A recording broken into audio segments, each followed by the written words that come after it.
voice of the Aggies, Scott Marsh, and congratulations to the head coach of the UC Davis Aggies basketball program, Jim Les. Big win over Bakersfield, and now onward and upward. Coach Les, good morning, and how are you? Good morning. I heard you. I came in just as you were talking about Scott, and I'm really blessed that I got to be around him, and he gets to call our games. I get to hang with him and call him a friend. He's an unbelievable professional. He does a great job on our broadcasts, and just proud to have him as a part of the UC Davis Aggie lore, and proud to call him a friend. This Scott Marsh, right? Scott, he's the guy. He really is. And the great thing about Scott is everything you said is true. Also, better human. Like, he's a good guy. Yeah. He's just a good dude. So, congratulations, Scotty the Body Marsh.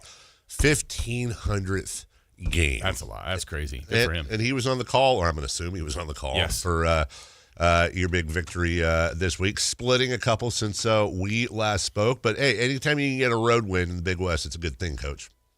No, we'll take it. Would have liked to get the double, but we'll take a split. And, we're kind of in the dog days of the season here in February. So just challenging the team. This is kind of the separation month as we head to the Big West tournament, the NCAA tournament. And, it becomes about attitude. This season, the college basketball season is such a marathon.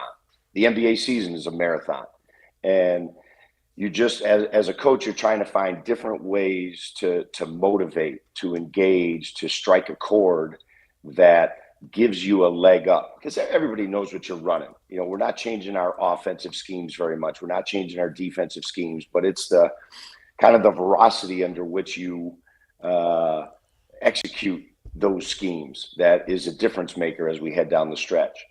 Coach, you've been telling us for a couple of weeks about this is one of the better offenses you've had at the school. And so I'm just imagining as a coach, you're always looking to improve the team. Are you focusing on those strengths that you have for this dog days, or like really trying to still implement just improvement on the defensive end? Kind of what's your approach there? Yeah. And for us, it's the defensive end. We want to be a defensive team that can score the ball. And that, the reality of that is if you can defend and rebound night in and night out, that gives you a chance to win. And, our attention to that, and because the offensive end, and we've talked about this, comes easy for our guys. They can score the ball well. They play well together. They have a really high IQ on that end.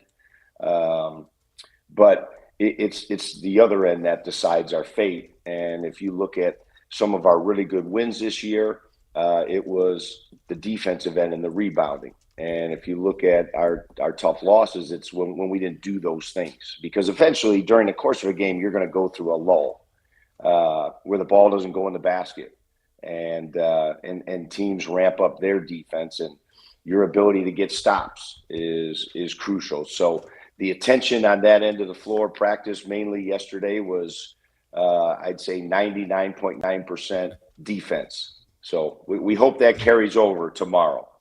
Speaking of carrying over, as Coach Jim Les joins us, wanted to ask you a curveball, but something you'll be fully equipped to answer. Not just playing in college and coaching in college, but also playing in the NBA. Jason and I will often discuss how difficult it is. The Kings not having a great year, and a lot of us turn to college basketball and the draft to hopefully see our next superstar that's playing right now. And we often marvel, and I say this with zero disrespect to these players, but I'm looking at like the list of players of the year in the NCAA. Guys like Luka Garza, Obi Toppin, Frank Kaminsky, Trey Burke, all wonderful players in their own right, some of the best in the world. But let's just be honest, college basketball player of the year, they're not having that level of success, to say the least, in the NBA. So as a coach and as a former NBA player, my question for you is, do you ever see, or how often do you see guys you're playing against or you're watching on TV and you go, well, they're a pretty good college player, but oh my God, they're going to be an amazing NBA player. What do you look for there? Yeah, I think so much of it, and it's inexact science. Yeah. Recruiting, or those guys that are going to make it, not going to make it. But it is the whole package. It can't just be skill. It can't just be athleticism. It can't just be IQ.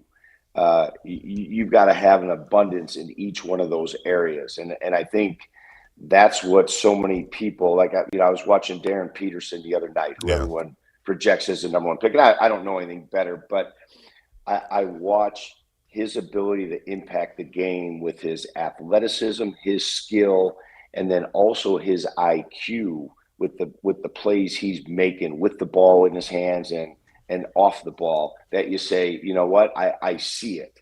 I see it. And then there's other guys that, maybe they're overachievers.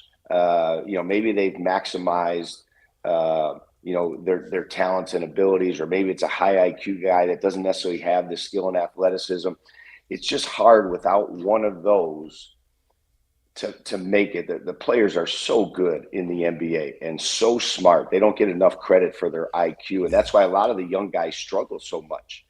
Yes, they have the ability. Yes, they have the athleticism, but those guys, they know the game inside and out, and they can see the game in real time and make decisions and make adjustments that really, I had a front row seat for a lot of years, and it's pretty mind-boggling what guys are able to do, and then have 6'9", athletic, long, and skill to go with it.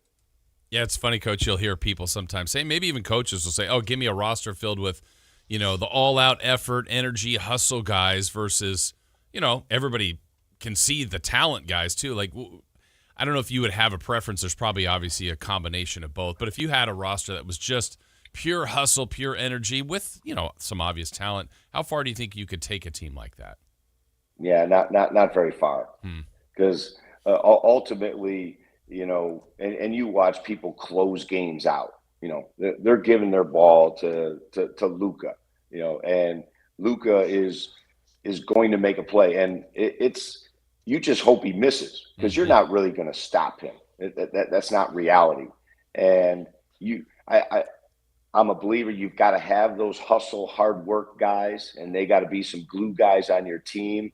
But you got to have some studs if you're going to move forward as an NBA franchise. You got to have some guys that when the ball is in their hands, they not only can make great plays and put your team on your back, but they can make others better. And that's a crucial aspect too, of all those great players, make the guys around them better. And I think we'll wrap up here. When you're talking to somebody like Coach Les about this, imagine being a guy depending on the shoes he was wearing, wrong side of 6 foot, who was drafted, but in the third round, which doesn't exist anymore, was so effectively, drafted, but would have been undrafted today. We knew this, but it's interesting to read. He was selected by the Hawks. They waived him in July. Then 2 months later, he signs with the Sixers, waived in December without playing a game. Re-signed with the Sixers, waived November 3rd, goes to the CBA, works his way up, bounces back and forth. With the Kings, he led the league one year in three-point percentage. When you want to talk about somebody who, by definition, based on the draft, Coach, you weren't good enough to play in the NBA, who overcame what the scouts had assessed, put together a fine NBA career. You're still a fan favorite here. Led the league in a statistical category in a year, and did that without ever giving up, without ever quitting, without ever not believing in yourself. I can't think of anybody better to answer that question than you. Well, some might say I was ignorant. I wasn't taking a hint when all those people were telling me, "You're not good enough. You should just go away." And I guess I'm stubborn. My players would probably agree with that to this day. But, I was just in the right place at the right time, and blessed for the opportunities. But those failures helped make me a player as much as the success did. And when I look back at it, I wasn't good enough out of college. I didn't shoot the ball well enough. I didn't have the skill set that fit.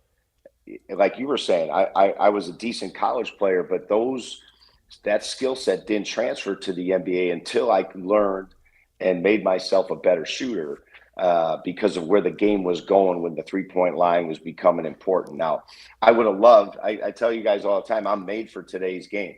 Shoot a ton of threes and play no defense. That was who I was. And, if I took 6 or 7 threes in a week, that was a lot. And Right. now guys are taking them easily in a game. So I would love to come back reincarnated. They got some fruit juices and other things out there. You never know what your tech's going. Coach, we appreciate you. There's so many reasons we love talking to you, and have a great week. Boba night coming up on Thursday, by the way, for the home game. So get out there, support your Aggies, and here's to a couple wins, Coach. Thank you. Great. Appreciate it. Thanks, guys. All right, take care. It's Coach Jim Less. We're way late for a break, which